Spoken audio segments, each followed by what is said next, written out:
Bonjour tout le monde, dans cette vidéo je vais vous présenter un petit programme qui s'appelle DX Toolbox, c'est la dernière version. Je ne vais pas trop m'étendre parce qu'il y a pas mal de fonctionnalités, je vous mets la doc en français de toute façon. Je vais juste vous faire une petite présentation rapide de ce petit logiciel que je trouve vraiment sympa. Autant pour les amateurs radio, les radioamateurs, que pour les SWL. Parce que pour les SWL, il y a pas mal de fonctions que je vais vous montrer tout à l'heure. Donc la première des choses dans ce logiciel, bon là c'est la version démo. Ce logiciel vaut une trentaine d'euros.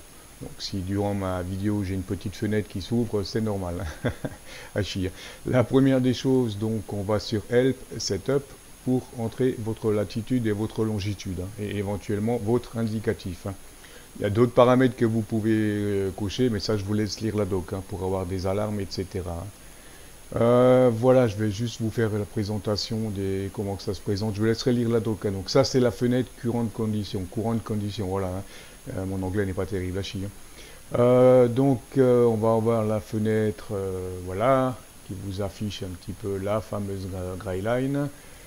On va avoir la fenêtre de propagation map qui va vous montrer un petit peu les conditions de propagation par rapport à votre position.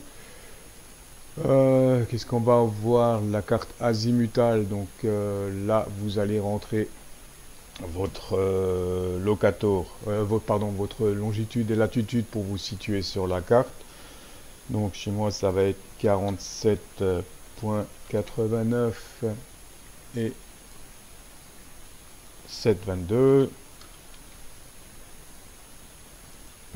Et voilà, et là on voit qu'il m'a localisé, qu'il est situé, il est centré sur ma position. Voilà, donc ça c'est pas mal pour orienter les antennes, et on peut se déplacer un petit peu, et voilà un petit peu pour cette fenêtre.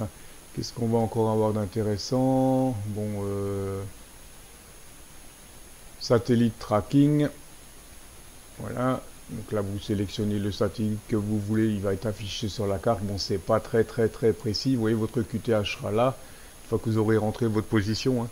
Et ça vous permettra un petit peu de voir la position des satellites par rapport à votre position à vous. Mais c'est pas plus précis que ça. Enfin, ça peut être utile quand même. Voilà, sinon on a pas mal d'autres fenêtres concernant les flux solaires, etc. Voilà un petit peu. Donc je reviens à ce que je disais tout à l'heure, ce logiciel je le trouve particulièrement intéressant pour les SWL, parce que là on va avoir une fenêtre Shortwave Broadcast avec tous les horaires des stations, qui va être mis à jour régulièrement et que vous allez pouvoir mettre à jour également via un site. Tout est expliqué dans la documentation. Voilà, il y a ça qui concerne les SWL, et ce qui peut être intéressant, il y a pas mal d'autres choses intéressantes encore. On a également pour les SWL Shortwave Logbook un carnet de trafic pour toutes les écoutes que vous allez faire. Donc ça va se présenter comme ça. Là vous allez simplement sous Fail. Non, Edit, pardon. Edit, New Logging, et voilà. Vous avez la date, l'heure, et vous rentrez la station, la fréquence, ce que vous avez entendu, le programme, etc. Donc ça vous permet de faire un petit carnet de trafic de toutes vos écoutes. C'est plutôt sympa. Voilà, on a encore d'autres choses intéressantes pour les SWL. On va avoir une liste VHF, UHF database. On va avoir pour les satellites. Il y avait encore une chose. Ah non, je vous l'ai montré. Voilà pour la partie SWL. On va également avoir ce qui est intéressant.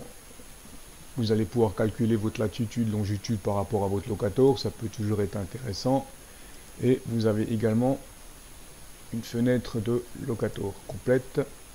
Vous allez pouvoir vous balader un petit peu, voilà, situer la souris, et comme vous allez le voir en haut, vous avez la longitude, la latitude et le locator qui va s'afficher au fur et à mesure qu'on déplace la souris. Voilà un petit peu pour on a également pour les SWL, j'avais oublié, on a une liste de balises que vous pouvez mettre à jour. Voilà, là, vous pouvez rajouter tout ce que vous voulez ou télécharger des fichiers sur le net pour faire une mise à jour. Tout ça, c'est expliqué dans la doc. Et dernière petite chose intéressante également encore, on a également un DX Cluster. Voilà, il vous suffit d'aller sur un site Telnet, je vous mettrai le lien, de rentrer l'adresse, le port, et vous allez avoir accès à un petit DX Cluster. Voilà un petit peu pour ce site, ce programme, pardon, hein. La présentation a été un petit peu rapide, mais je vous laisse découvrir toutes les fonctionnalités dans la doc. Et c'est vraiment un programme que je trouve très très intéressant, hein. Voilà pour la présentation, donc je vous dis à bientôt pour une nouvelle vidéo.